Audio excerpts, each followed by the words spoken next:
नमस्तेस्तु भगवन् विश्वेश्वराय महादेवाय त्र्यम्बकाय त्रिपुरान्तकाय त्रिकाग्निकालाय कालाग्निरुद्राय नीलकण्ठाय मृत्युञ्जयाय सर्वेश्वराय सदाशिवाय श्रीमान् महादेवाय नमः।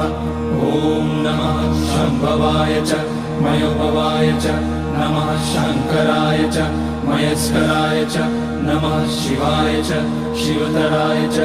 ॐ त्र्यम्बकं यजामहे सुगन्धिं पुष्टिवर्धनम् उर्वारुकमिव बन्धनान् मृत्योर्मुक्ष्यमामृतात्।